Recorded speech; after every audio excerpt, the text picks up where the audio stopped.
Hello! అందరికీ నమస్కారం అండి. ఈసారి వీడియోలో 55 సంవత్సరాలు పూర్తి చేసుకున్న 'ధర్మదాత' సినిమా గురించి మాట్లాడుకుందామండి. ఈ సినిమా మే 7, 1970లో విడుదలై ఈ సంవత్సరానికి 55 సంవత్సరాలు పూర్తయిందనమాట. ఈ చిత్రం అక్కినేని నాగేశ్వరరావు గారు తండ్రి, కొడుకులుగా ద్విపాత్రాభినయంతో వచ్చిన చిత్రం. రవీంద్ర ఆర్ట్ పిక్చర్స్ బ్యానర్ పైన తమ్మారెడ్డి కృష్ణమూర్తి గారు నిర్మాతగా వచ్చింది. తర్వాత ఈ చిత్రానికి మూల కథ బాలమురుగన్ గారు రాసిన తమిళ చిత్రం 'ఎంగ ఊర్ రాజా' అనే తమిళ చిత్రం. ఈ తమిళ చిత్రం 1968లో విడుదలైంది. శివాజీ గణేశన్ గారు అక్కడ ద్విపాత్రాభినయం చేశారు.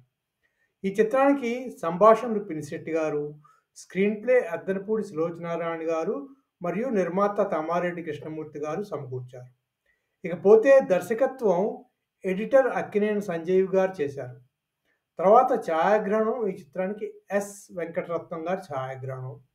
సంగీతం తాతినేని చలపతిరావు గారిదండి.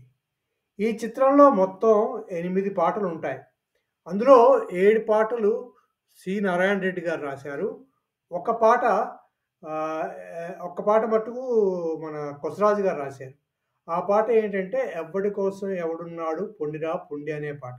అది కొసరాజు గారు రాశారు. మిగిలినవన్నీ మట్టుకు సి. నారాయణ రెడ్డి గారు రాశారండి. ఈ చిత్రంలో పాటలన్నీ సూపర్ హిట్ సాంగ్స్.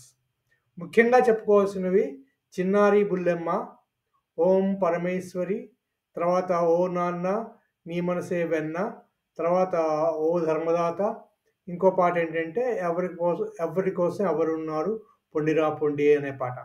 ఈ పాటలన్నీ చాలా చెప్పుకోదగిన పాటలు. ఈ పాటలన్నీ ఆ రోజుల్లో సూపర్ హిట్ సాంగ్స్‌గా నిలిచాయన్నమాట. ఇంకా సినిమా కథ చూసుకుంటే అక్కినేని నాగేశ్వరరావు గారు తండ్రి కొడుకులుగా అని చెప్పుకున్నాం గదా! ఇప్పుడు సిరిపురం జమీందార్ రాజా రఘుపతిరావు ఆ పాత్ర పెద్ద పాత్ర అక్కినేని నాగేశ్వరరావు గారు పోషించారనమాట. ఆయనకి ఇద్దరు కుమారులు. ఒకడు శేఖర్, ఇంకొకడు చక్రవర్తి. శేఖర్ పాత్ర అక్కినేని నాగేశ్వరరావు గారు, చక్రవర్తి పాత్ర పద్మనాభం గారు పోషించారు. అలాగే ఆయన కూతురు పేరు జయ. అనిత గారు ఆ పాత్ర పోషించారు. భార్య సుశీల పాత్ర షౌకార్ జానకి గారు గెస్ట్ ఆర్టిస్ట్‌గా ఈ చిత్రంలో పోషించారండి. తర్వాత ఈ చిత్రకథతో చూసుకుంటే ఈయనకేంటంటే అమితంగా ధర్మాలు చేస్తూ ఉంటారనమాట ఈయన. అలా ధర్మాలు చేసి ఆహ్, తన స్ తన మొత్తము తర్వాత చెల్లెలి భర్త చేతిలో అవమానించబడతాడు. ఆయన పేరేమో భుజంగం. ఆ పాత్ర నాగభూషణం గారు వేశారు ఈ చిత్రంలోనండి. తర్వాత తన చేతిలో పరాభవించబడి తనకున్న శ్రీనిలయాన్ని తాకట్టు పెట్టి ఆ ఊరు వదిలివేయాల్సొస్తుందనమాట. భార్య సుశీల కూతురు జయ పుట్టినప్పుడు చనిపోతుంది. ఆ చిన్న పిల్లల్ని తీసుకొని పట్నం వచ్చేస్తారు ఈ రాజావారు.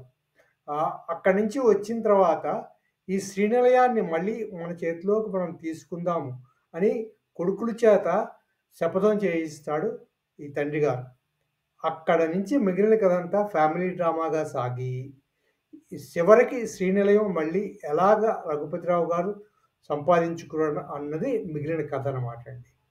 ఇందులో ముఖ్య పాత్రధారులు చెప్పుకున్నట్టు అక్కినేని నాగేశ్వరరావు గారు ద్విపాత్రాభినయం. పెద్ద పాత్రకేమో షావుకార్ జానకి గారు గెస్ట్ రోల్ వేశారు. రెండో పాత్ర శేఖర్ పాత్రకి కాంచన గారు జోడీగా వేశారు.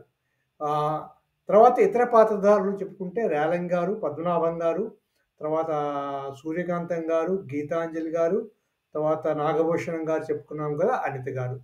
వీరందరూ మిగిలిన ముఖ్య పాత్రలు పోషించారు ఈ సినిమాలో.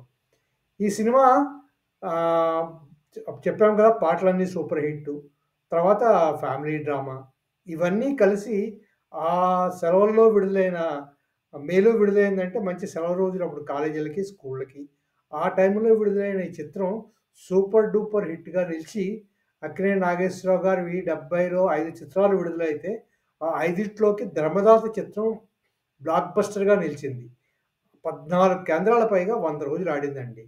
అదండి సంగతి 'ధర్మదాత' గురించి. ఇక్కడ నేను కూడా 1970లో అనకాపల్లిలో డిగ్రీ రాసిన తర్వాత వచ్చి ఈ సినిమా అక్కడ ప్రమీలా థియేటర్‌లో చూసిన గుర్తు బాగా. అదండి 'ధర్మదాత' 55 సంవత్సరాల విశేషాలు.